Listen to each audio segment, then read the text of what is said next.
Hey everyone, so this video I'm going to show you how to layer mask, okay?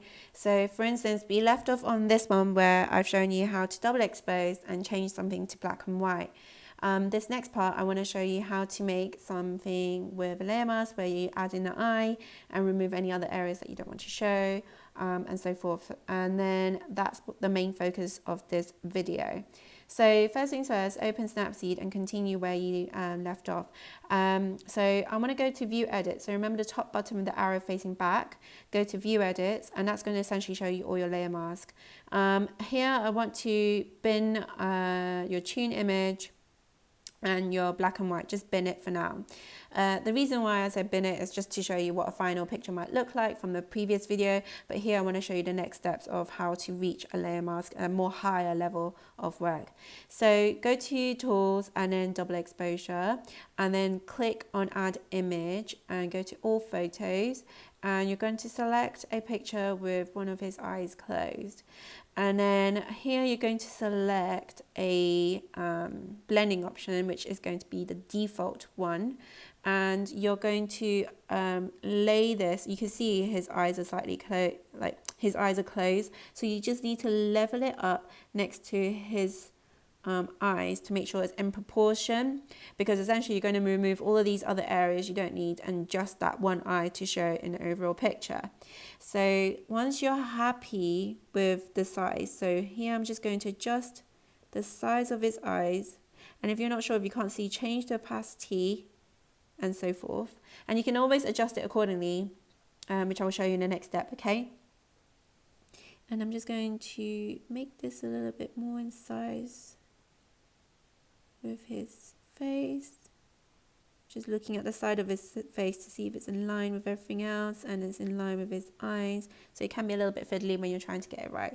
Okay, once you're happy with that, then you click on a tick button. Actually, before you click on a tick button, make sure this is gone up to 100% like this, and then click on the tick button.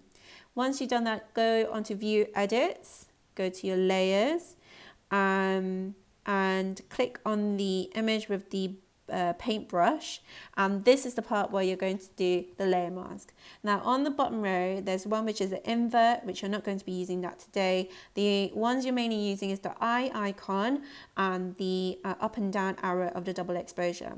Now between that arrow you can see numbers, and that's essentially going to that essentially means how opaque you want the outcome to be. Okay, so let's say I put it to 100 and I put the eye icon on, and I'm just going to draw in the area of the eyes. Now the reason why it's red is because the eye icon is on. Now it's really useful to have this eye icon on sometimes, because when you're playing with your overall photo and it's quite similar kind of filter and effect, you can sometimes miss out those kind of things. So it's really good to have the eye icon on, so you know, oh, have I accidentally drawn in something? Do I need to remove something from that area? And all of those things to consider. Now if you make a mistake, for instance, where I've just drawn on those two sections there, use your arrow and point it all the way down to 0, and then just remove it like this. Use your fingers to draw it in. Now, when you zoom in, it shows the size of your brush. The more zoomed in you go, the smaller the brush is going to be, and you want to have a small brush because the detail that you're drawing in needs to be refined. It can't be messy and all of that stuff. So here we go, just drawing in the detail of his eyes like this, and then you can just zoom out like that using your two fingers to do that. And you might want to just tap down certain areas that you want to keep. Now if you don't want to keep it, drag it all the way down to 0, just zoom back in and see if there's any other areas you want to remove and you don't think it's really important to show. Something like this. I'm just doing it really quickly so you get a gist of it.